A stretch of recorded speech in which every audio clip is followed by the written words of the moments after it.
JNU की खबर। JNU में देश विरोधी नारा लगाने का आरोपी उमर खालिद बीती रात जेएनयू कैंपस लौट आया। उमर केस दर्ज होने के बाद से फरार चल रहा था। बीती रात उमर अपने 4 दोस्तों के साथ कैंपस लौटा। कैंपस लौटने के बाद उमर ने कैंपस में भाषण भी दिया। हालांकि उमर के कैंपस में होने की खबर के बाद पुलिस भी जेएनयू पहुंची। हालांकि पुलिस को जेएनयू में दाखिल होने की इजाजत नहीं मिली। इसके बाद दिल्ली पुलिस वापस लौट गई।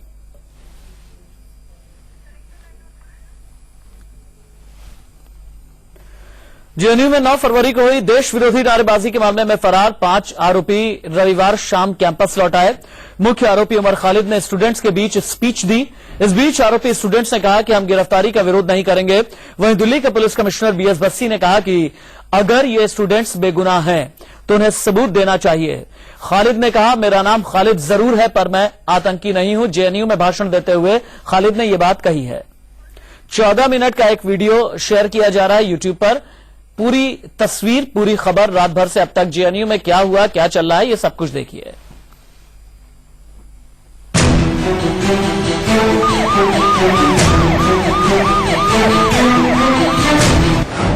रात करीब 8 बजे जेएनयू लौटा उमर खालिद। 9 फरवरी को जेएनयू में लगे देश विरोधी नारे का आरोपी उमर खालिद बीती रात जेएनयू कैंपस लौटा।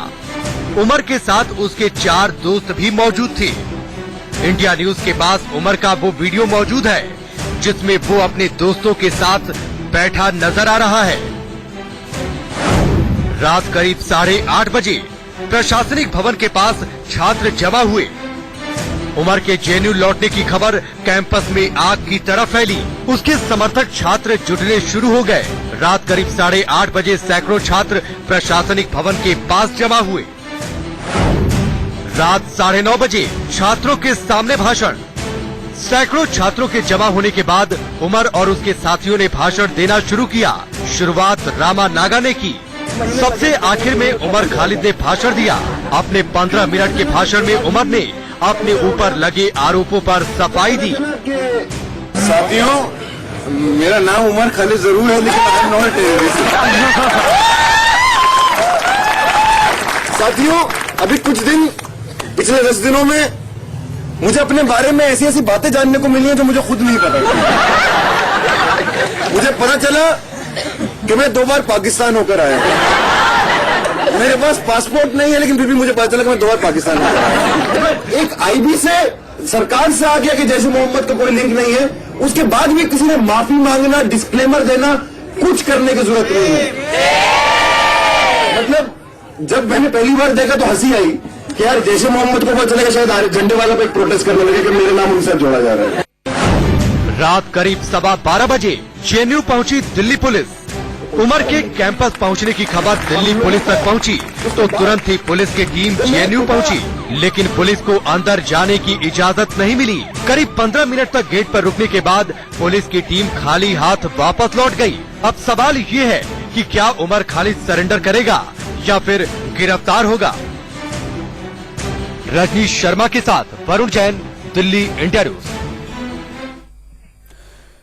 हम अभी जानेंगे कि जेएनयू में क्या चल रहा है, लेकिन 2 तस्वीरें उससे पहले आप देखिए। रात की तस्वीर एक है उमर खालिद की रात की तस्वीर जेएनयू कैंपस के अंदर की, और सुबह की तस्वीर हम आपको दिखा रहे हैं। जेएनयू मामले में आरोपी रामा नागा भी उमर खालिद के साथ ही मौजूद है। देश विरोधी नारेबाजी कांड के सभी आरोपी जेएनयू के अंदर ही मौजूद हैं।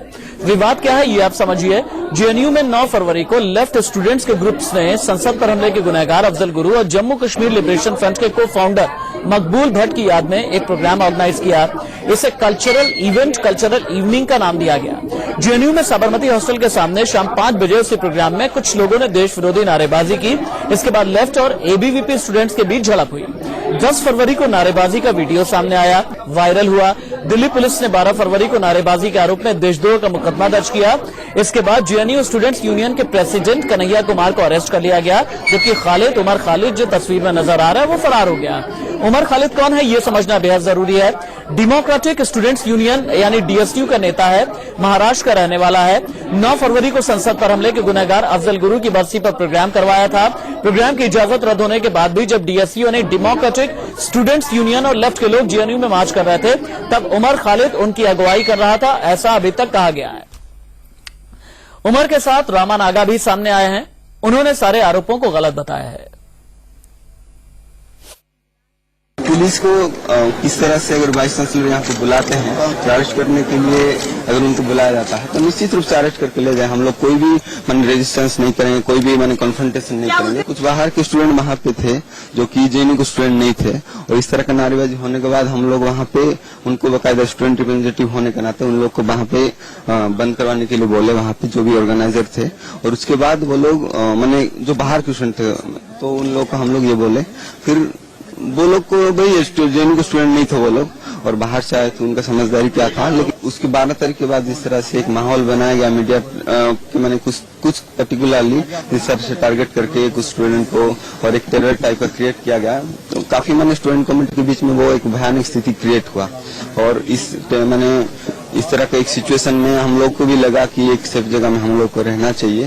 और जब हम लोग यही मैंने पहले तो जेएनयू में थे और दिल्ली का मैंने जेएनयू के आसपास ही थे, फिर हम लोग यही डिसाइड किए कि अगर नॉर्मल थोड़ा हो जाती है तो हम लोग फिर से कैंपस में आ जाएंगे और पूरा जो प्रोसेस है उसको कोऑपरेट करेंगे। रामानागा का ये कहना है कि हमने देश विरोधी नारे नहीं लगाए, अगर अरेस्ट किया जाता है तो हम उसकी मुखालफत, उसका विरोध नहीं करेंगे। लेकिन दिल्ली पुलिस के कमिश्नर बीएस बस्सी ने यह कहा जब उनसे यह पूछा गया कि क्या आप आरोपी स्टूडेंट्स को अरेस्ट करेंगे या करवाएंगे, तो उन्होंने ये कहा कि हमारे पास और भी विकल्प मौजूद हैं, अगर स्टूडेंट्स बेगुनाह हैं तो सामने आकर सबूत दें।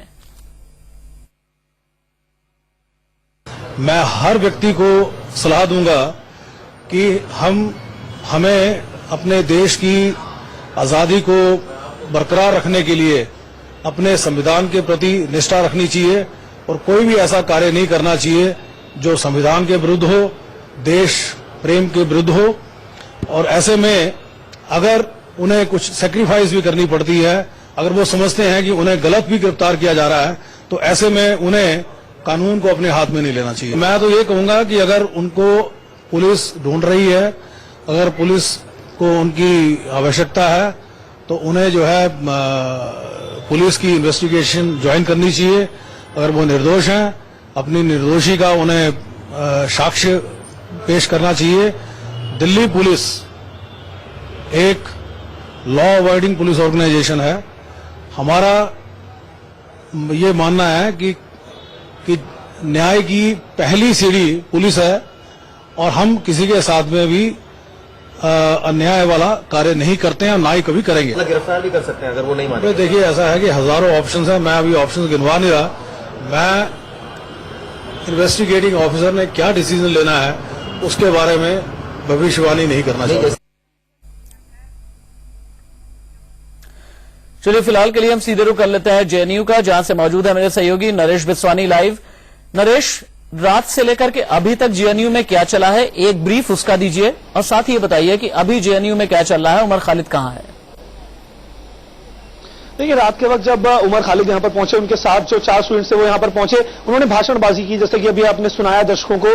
उसके बाद वो अंदर जाकर के सो गए। एडमिन ब्लॉक के बाहर ये गलियारा है, वहां पर ही वो सो गए और लगातार इस बात के कयास लगाए जा रहे थे कि रात के वक्त या तो वो सरेंडर कर देंगे या फिर पुलिस अंदर जाके गिरफ्तार उन्हें करेगी। लेकिन पुलिस ने उन्हें गिरफ्तार नहीं किया, पुलिस को अंदर जाने की इजाजत नहीं मिल पाई। इसके बाद से पुलिस कहीं ना कहीं कुछ बेबस जरूर नजर आ रही है। दिल्ली पुलिस की एक गाड़ी यहाँ पर बाहर जरूर खड़ी हुई है, लेकिन वो इंतजार कर रहे हैं कि जल्द से जल्द उन्हें ऊपर से ऑर्डर मिले ताकि उन्हें गिरफ्तार किया जा सके जो आरोपी स्टूडेंट्स हैं। लेकिन अभी तक वीसी की तरफ से भी कोई ऑर्डर नहीं आया है और वाइस चांसलर लगातार जो मीटिंग्स है जनूटा के टीचर्स के साथ वो लगातार कर रहे हैं। इस बीच एक खबर यह भी आई थी कि कल एक मेमोरेंडम जनूटा के टीचर्स ने वीसी को दिया था जिसमें स्टूडेंट्स को सपोर्ट की बात की गई थी और ये बात कही थी कि जो भी आरोप उन पर लगाए हैं वो सारे के सारे गलत हैं।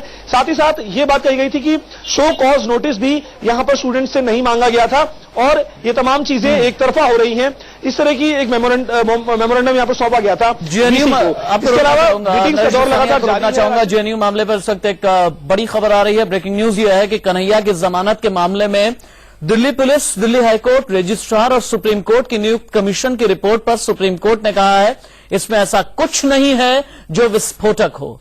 अदालत ने कहा कि हमें नहीं लगता कि इस मामले में जल्द सुनवाई की जरूरत है। 10 मार्च को अगली सुनवाई होनी है। दरअसल कन्हैया के वकील ने जल्द ही सुनवाई की मांग की थी। इंडिया न्यूज संवाददाता आशीष सिन्हा मेरे साथ फोन लाइन पर मौजूद है। आशीष, कन्हैया की जमानत के मामले में Delhi police, Delhi high court, registrar और सुप्रीम कोर्ट की नियुक्त कमीशन की रिपोर्ट पर और सुप्रीम कोर्ट ने क्या कुछ कहा है? देखिए, दरअसल ये पूरा घटनाक्रम पटियाला हाउस कोर्ट में जो हिंसा हुई थी उसको लेकर था, जिस पर आज सुप्रीम कोर्ट के सामने 3 अलग अलग रिपोर्ट रखी गई। पहला दिल्ली पुलिस का, दूसरा दिल्ली हाईकोर्ट के रजिस्ट्रार का और तीसरा जो सुप्रीम कोर्ट ने कमीशन बैठाई थी उसका। इन तीनों रिपोर्ट को देखने के बाद सुप्रीम कोर्ट ने कहा कि हमें इसमें ऐसा कोई भी एक्सप्लोजिव मटेरियल नहीं मिलता, यानी बेहद चौंकाने वाला नहीं है, इसलिए इस मामले पर जल्द सुनवाई की जरूरत नहीं है। जो अलग अलग रिपोर्ट फाइल की गई है उसमें आरोप प्रत्यारोप लगाया गया है। इसके अलावा सुप्रीम कोर्ट ने यह भी कहा कि जो कमीशन की रिपोर्ट है या फिर दिल्ली पुलिस की रिपोर्ट है, उन रिपोर्ट का प्रभाव कन्हैया की कल यानी दिल्ली हाईकोर्ट में होने वाली जमानत पर नहीं पड़ेगा। एक बड़ा संकेत यहाँ पे कि दिल्ली पुलिस को पटियाला हाउस कोर्ट में जो भी घटना हुई थी उसमें राहत मिल सकता है और कन्हैया को एक बड़ा झटका लगा है। बहुत शुक्रिया आशीष सिन्हा। इंडिया न्यूज संवाददाता आशीष सिन्हा हमें सुप्रीम कोर्ट से जानकारी देते हुए कि कन्हैया को जमानत के मामले में बड़ा झटका लगा है।